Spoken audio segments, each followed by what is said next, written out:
in the DRC. China-Congo Plan, his book. It's coming up to 6 minutes to the hour.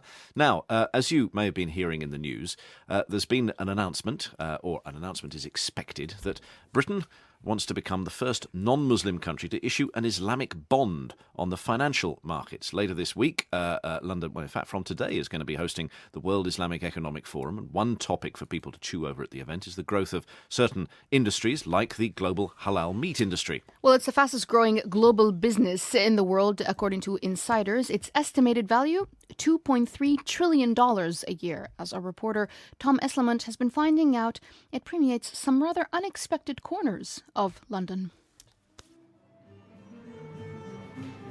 Just stepped into a restaurant just off the Portobello Road in North London, and it's called La Sophia. By its name and by its appearance, you wouldn't know that this is a halal restaurant. Il vivait avec un rêve étrange, et ce rêve était bleu comme les anges. Leur amour était un vrai dragon, mais oui. My name is Muayad Ali. I'm the chef owner of La Sophia restaurant. And why did you decide to start a halal restaurant?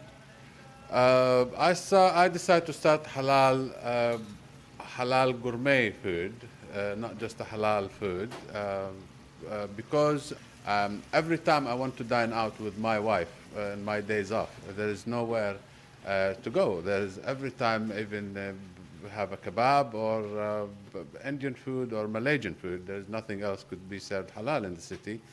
I couldn't even find a good mashed potato in the city. So you do everything but the kebab. You do gourmet halal. You do the sort of thing you might find in a French restaurant, exactly. But halal. Yeah, but we do everything, most of the classic French dishes, such as bioupes, bourguignon, confit de canard, all the classic French cuisine. Which is surprising, knowing that you are Palestinian yourself. I am Palestinian. I was born and raised in Palestine. I grew up in a country, in the countryside, basically. We get rabbit from Holland, halal rabbit, of course, yes. We get halal rabbit from Holland. We get halal foie gras, which is, I think, I'm the only one in London at the moment to serve halal foie gras. We get from France.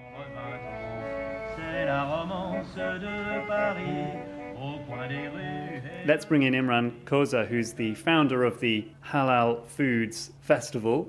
Halal itself is now a massive global industry. How big is it? Well, the numbers are quite mind-boggling when you read about them. I think the estimations as they currently stand from the World Halal Council estimates the halal food market to be around the region of about $700 billion globally. But I think that's probably a vast underestimation. But as important as the number is, what we're also seeing is that the rate of growth within that market is also very high. So more restaurants like Muayad's starting up around the world, or is it that people want to buy in halal without having to prepare it themselves?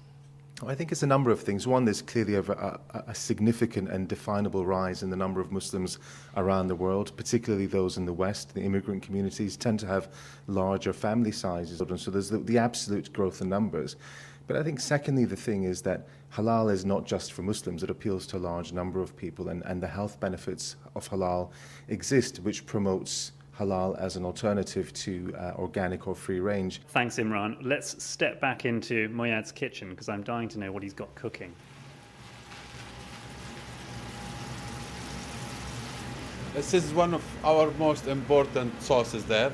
In French, we call it the demi-glace sauce. This is sauce to make it halal is very challenging. What do you have to do to make it halal? We have to replace the wine with something else. We put inside it a lot of spices. It will sit in the grape juice for about 1 week.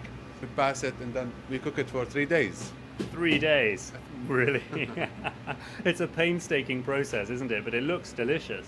It's a smooth looking sauce and it's a lovely colour. It's sort of dark red on one side and then of the pan, and then on the other side it's a sort of deep orange. So Muayad's going to take a ladle full of the sauce and put it into a little dish. Yeah, it's delicious. It's a lovely, lovely, stocky, meaty sauce and a fantastic colour. So, well, Muayad, thank you very much and good luck with your venture. Thank you. 3 years into your business, and I better let you get on because soon the customers will be arriving. So, thank you very much. Thank you. Tom Esslemont, out in a restaurant in near the Portobello Road. Fascinating that, of course, they have to find an alternative for cooking in wine as well. Yeah. The great French cuisine. My two questions every time I go into a restaurant. Is this cooked in wine? Yeah. Is there pork? Well, 3. Is this halal? So that was a recommendation for you. Exactly. I might take you, Lawrence. We'll see. Okay. Oh, that'd be good. Great idea. Thank you, Tom Esslemont, for that report and what sounds like a dinner date as well. This is Newsday from the BBC with Lawrence and